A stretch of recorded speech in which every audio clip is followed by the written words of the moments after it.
Hello guys, कैसे हो सभी? आई होप अच्छा होंगे। मैं हूं आपका विनोद। आप लोग देख रहे हैं मेरा YouTube channel Vinod Chaudhary vibes. तो गाइस, फिर से एक नया हॉरर स्टोरी आ चुकी है। अगर स्टोरी पसंद आए तो लाइक करना, शेयर करना, कमेंट करना और ऐसे ही हॉरर स्टोरी देखने के लिए हमारा चैनल को सब्सक्राइब करना। तो गाइस, आज का स्टोरी बहुत ही भयानक खौफनाक होने वाला है। सुनने में अच्छा लगेगा, आप लोग एंजॉय कीजिए। चलिए वीडियो को स्टार्ट करते हैं। कहानी की शुरुआत होती है एक छोटे से गांव कालिकापुर से, जो हिमालय की तलहटी में बसा था। गांव के चारों ओर घने जंगल और ऊंचे ऊंचे पहाड़ थे। हवा में हमेशा एक अजीब सी सनसनाहट रहती थी, जैसे कोई अनदेखी ताकत गांव को घेरे हुए थी। गांव वाले इसे ब्रह्म राक्षस का श्राप कहते थे। कोई भी उस श्राप के बारे में खुलकर बात नहीं करता था, लेकिन रात के सन्नाटे में बूढ़े लोग फुसफुसाते हुए कहते, वो आता है ब्रह्म राक्षस, जब चांद खून की तरह लाल हो जाता है।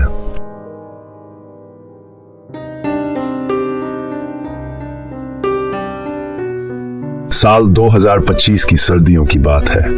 कालिकापुर में एक नया मेहमान आया था, विक्रम सिंह, एक युवा पुरातत्वविद जो प्राचीन मंदिरों और रहस्यमय स्थानों पर शोध करता था। वह गांव के पास बने एक प्राचीन मंदिर, जिसे काल मंदिर कहा जाता था, के बारे में जानने आया था। यह मंदिर सैकड़ों सालों से बंद था और गांव वाले इसे शापित मानते थे। आज की कहानी एक रहस्यमय मंदिर की खोज। बेटा, उस मंदिर के पास मत जाना, वहां कुछ ऐसा है जो इंसानों के बस का नहीं, ठाकुर प्रताप सिंह ने चेतावनी दी। विक्रम, जो विज्ञान और तर्क में विश्वास रखता था, ने इसे महज अंधविश्वास समझा। विक्रम ने अपने दोस्त रिया और अपने सहायक किशन को साथ लिया और मंदिर की ओर रवाना हो गया, दृढ़ निश्चय के साथ। काल मंदिर जंगल के बीचों बीच था।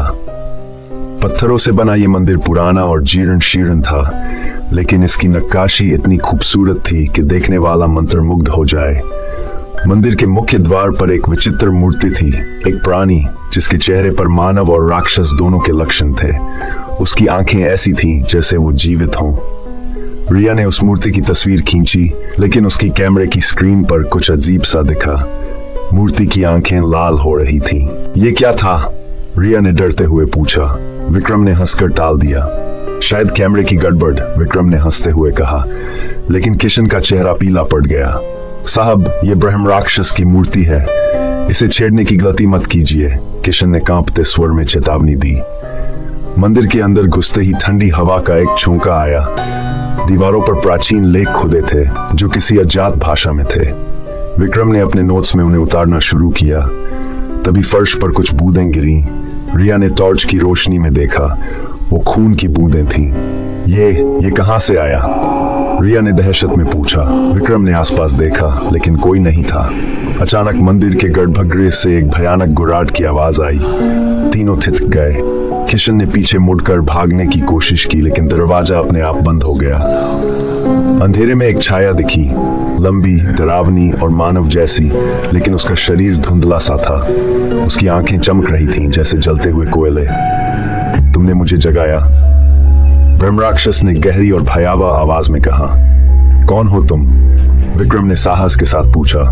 मैं ब्रह्म राक्षस हूँ, इस मंदिर का रक्षक और तुम्हारा अंत, ब्रह्म राक्षस ने धमकी भरे स्वर में कहा। रिया ने चीखते हुए विक्रम का हाथ पकड़ लिया। किशन मंत्र पढ़ने लगा, लेकिन छाया ने ऐसी हंसी की कि रूह कांप जाए। अचानक छाया गायब हो गई और मंदिर का दरवाजा खुल गया। तीनों ने भागकर बाहर की ओर दौड़ लगाई, लेकिन जंगल में रास्ता भटक गए। रात गहरा रही थी, चांद लाल हो चुका था। जंगल में अजीब अजीब सी आवाजें गूंज रही थीं, कभी किसी के रोने की, कभी किसी के हंसने की। नरेटर ने रहस्यमय अंदाज में बताया। रिया ने देखा कि उसका कैमरा अपने आप चालू हो गया और उसमें एक तस्वीर दिख रही थी, वही मूर्ति, लेकिन अब वो हिल रही थी। जंगल में भटकते हुए तीनों एक पुरानी हवेली पर पहुंचे। हवेली टूटी फूटी थी, लेकिन वहां एक बूढ़ी औरत रहती थी, जिसे गांव वाले माई कहते थे।